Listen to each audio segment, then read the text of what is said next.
സമരസഖാക്കളെ, സുഹൃത്തുക്കളെ, ഡിവൈഎഫ്ഐയുടെ നേതൃത്വത്തിൽ ഇതുപോലെ ഒരു പ്രതിഷേധ പരിപാടി ഈ രാത്രിയിൽ ഇവിടെ സംഘടിപ്പിക്കാനിടയായ സാഹചര്യത്തെ സംബന്ധിച്ച് എനിക്ക് മുമ്പ് സംസാരിച്ച സഖാക്കൾ ഇവിടെ സൂചിപ്പിച്ചിട്ടുണ്ട്.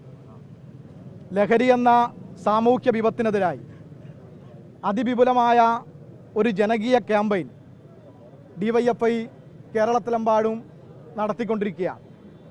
നമുക്കറിയാം, നമ്മുടെ തൊട്ടപ്പുറത്തെ താമരശ്ശേരിയിൽ 45 ദിവസത്തിനിടയിൽ 4 കൊലപാതകങ്ങളാണ് നടന്നിട്ടുള്ളത്. ഈ കൊലപാതകങ്ങൾ, നാട്ടിനകത്ത് നടക്കുന്ന ആത്മഹത്യകൾ, അപകട മരണങ്ങൾ, ഇതിൻ്റെ എല്ലാം പിന്നാമ്പുറങ്ങളിലേക്ക് നമ്മളൊരു കണക്കെടുത്ത് പരിശോധിച്ച് നോക്കിയാൽ ഏറ്റവും പ്രധാനപ്പെട്ട വില്ലനായി ലഹരി മാറുകയാണ്. അങ്ങനെയുള്ള ലഹരിക്കെതിരായി ഒരു ജനകീയ പോരാട്ടം തന്നെ കേരളത്തിൽ ഡിവൈഎഫ്ഐ നേതൃത്വം കൊടുക്കുന്നു. ഈ ഇരിങ്ങാടൻ പള്ളിയുടെ സമീപം ഈ ബൈപ്പാസ് എന്ന് പറയുന്നത് നമുക്കെല്ലാവർക്കും അറിയാം. 6 മാസങ്ങൾക്ക് മുമ്പാണ് ഇവിടെ ചെറിയ ചെറിയ ചായക്കടകൾ ആരംഭിക്കുന്നത്. തിരുവനന്തപുരത്തെ മാനവീയം വീതി പോലെ ഫാമിലിയെല്ലാം വന്ന് വളരെ സമാധാനത്തോടു കൂടി ചായ കുടിച്ച് പിരിയുന്ന ഒരു ഇടമായിരുന്നു ഈ ബൈപ്പാസ് എന്ന് പറയുന്നത്. എന്നാൽ സമീപകാലത്താണ് ഈ ബൈപ്പാസ് കേന്ദ്രീകരിച്ചുകൊണ്ട് താമരശ്ശേരിയിൽ നിന്നും സമീപ പ്രദേശങ്ങളിൽ നിന്നെല്ലാം വന്ന് തമ്പടിച്ച് ഇവിടെ രാസലഹരി വിൽപ്പന നടത്തുന്ന ഒരു കേന്ദ്രമായി ഈ കേന്ദ്രത്തെ, ഈ ബൈപ്പാസിനെ മാറ്റിയിരിക്കുകയാണ്. അതിൻ്റെ ഭാഗമായി ഇവിടെ നടക്കുന്നത് എന്താണ്? ഇപ്പോൾ ആംബുലൻസ് കടന്നുപോയി. ഈ കുറ്റ്യാടി പേരാമ്പ്ര ഭാഗത്തു നിന്ന് ആംബുലൻസ് കടന്നു പോകുന്ന ഏറ്റവും പ്രധാനപ്പെട്ട ബൈപ്പാസാണിത്. ഇവിടെയാണ് രാത്രി 2 മണിക്ക് ഈ റോഡിൻ്റെ നടുവിൽ വെച്ച് കേക്ക് മുറിച്ച് പിറന്നാൾ ആഘോഷിക്കുന്ന സാഹചര്യം ഉണ്ടാകുന്നു. ഈ പ്രദേശത്ത് ജീവിക്കുന്ന ആളുകൾക്ക് സമാധാനത്തോടുകൂടി വീട്ടിൽ കിടന്ന് ഉറങ്ങാൻ പറ്റാത്ത സാഹചര്യം ഉണ്ടാകുന്നു. സ്വൈര ജീവിതത്തിന് ഭീഷണിയായി ഇവിടുത്തെ ചായ കച്ചവടത്തിൻ്റെ മറവിൽ അവരുടെ സഹായത്തോടു കൂടി എല്ലാവരുമല്ല, ചില ആളുകൾ എളുപ്പത്തിൽ പണമുണ്ടാക്കുന്നതിനു വേണ്ടി രാസലഹരി വിൽപ്പന നടത്തുന്ന, MDMA വിൽപ്പന നടത്തുന്ന ആളുകൾക്ക് എല്ലാ സാഹചര്യവും ഒരുക്കി കൊടുക്കുന്നു. കഴിഞ്ഞ ഒരാഴ്ച മുമ്പാണ് 58 ഗ്രാം MDMA ഇവിടെ നിന്ന് പിടിക്കപ്പെടുന്ന സാഹചര്യം ഉണ്ടായത്. ഇങ്ങനെയൊരു സ്ഥിതിവിശേഷം ഈ നാടിനകത്തുണ്ടായപ്പോഴാണ് എല്ലാ രാഷ്ട്രീയ പാർട്ടികളും ഇവിടെ കേന്ദ്രീകരിച്ച് പ്രവർത്തിക്കുന്ന 3 കൗൺസിലർമാർ ഉൾപ്പെടെ ഇരുന്നു കൊണ്ട് ഈ പ്രശ്നത്തിന് പരിഹാരം കാണണമെന്ന് തീരുമാനിക്കുന്നത്. ആ പരിഹാരത്തിന്റെ ഭാഗമായി അവർ തീരുമാനിച്ചു, 10:30-ക്ക് ശേഷം ഒരു കച്ചവടവും നടത്തണ്ട. 10:30-ക്ക് ശേഷം കച്ചവടം നടത്താൻ വേണ്ടി പാടില്ല. അത് നാടിന്റെ സമാധാന അന്തരീക്ഷത്തിന് ഭീഷണിയായി മാറുന്നു. അത് പറയാൻ വേണ്ടിയാണ് ഇന്നലെ ഇവിടുത്തെ ഒരു കച്ചവട സ്ഥാപനത്തിലേക്ക് ഞങ്ങൾക്ക് ഉറപ്പുണ്ട്, ആ കച്ചവട സ്ഥാപനത്തിനകത്തെ ചെടിച്ചട്ടിയിൽ MDMA വെച്ച് ലൊക്കേഷൻ അയച്ചു കൊടുക്കുന്നു. ആ കച്ചവട സ്ഥാപനത്തിൽ ഞങ്ങൾ പോയി പറഞ്ഞു, അല്ലെങ്കിൽ ഈ നാട്ടിനകത്തെ എല്ലാ രാഷ്ട്രീയ പാർട്ടിയുടെയും പ്രതിനിധികൾ പോയി പറഞ്ഞു, 10:30-ക്ക് ശേഷം കച്ചവടം നടത്താൻ വേണ്ടി പാടില്ല. അങ്ങനെ പറയും, അങ്ങനെ പറയാൻ വരുമെന്ന് മുൻകൂട്ടി കണ്ടുകൊണ്ട് MDMA വിൽപ്പന നടത്തുന്ന ആളുകൾ ചില കൊട്ടേഷൻ സംഘത്തെ ഏൽപ്പിച്ചു.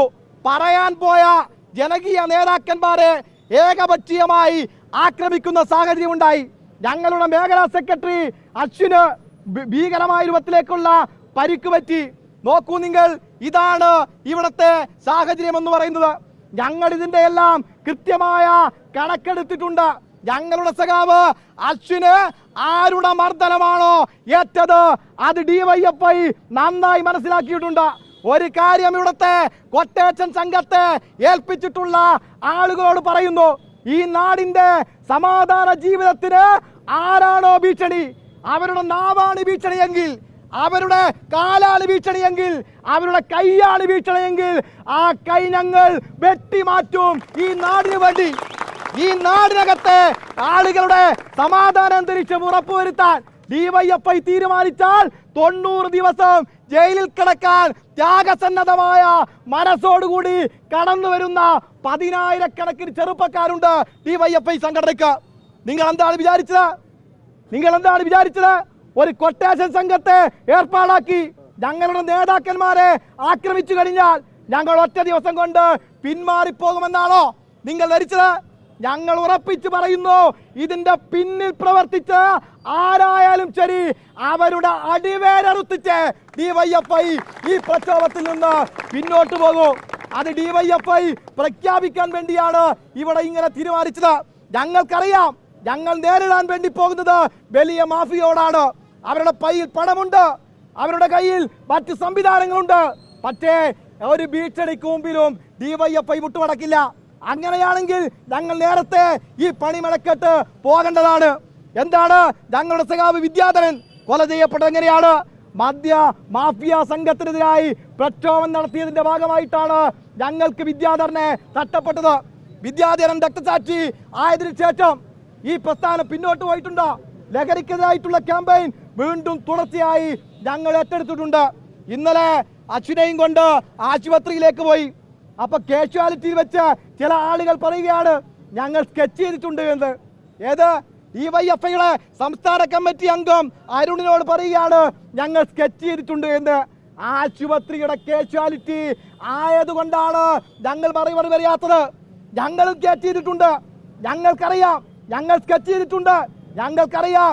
ഈ ഡിവൈഎഫ്ഐക്ക് 4.5 ലക്ഷം മെമ്പർഷിപ്പ് ഉണ്ട് ഈ കേരളത്തിനകത്ത്, ഈ കോഴിക്കോട് ജില്ലക്കകത്ത് 3000-ഓളം യൂണിറ്റ് കമ്മിറ്റിയുണ്ട്. ഇന്നലെ ഈ ഹൈവേയിൽ വെച്ച് ഞങ്ങളെ ഭീഷണിപ്പെടുത്തി പോയ കാറിന്റെ നമ്പർ, ആ കാറിനകത്ത് സഞ്ചരിച്ച ആളുകൾ, അവരുടെ എല്ലാം വീട് ഡിവൈഎഫ്ഐയും സ്കെച്ച് ചെയ്തിട്ടുണ്ട്. ഞങ്ങൾ ഉറപ്പിച്ച് പറയുന്നു, വീട്ടിനകത്തെ ബാത്റൂമിനകത്ത് അറ്റാച്ച് ബാത്റൂം ഉണ്ടായിക്കോളൂ. മൂത്രമൊഴിക്കാൻ പോലും ഒരൊറ്റ മദ്യ മാഫിയ സംഘവും പുറത്തിറങ്ങാൻ കഴിയാത്ത രൂപത്തിലേക്കുള്ള പ്രതിഷേധമാണ് ഡിവൈഎഫ്ഐ ഉയർത്തിക്കൊണ്ടുവരാൻ വേണ്ടി പോകുന്നത്.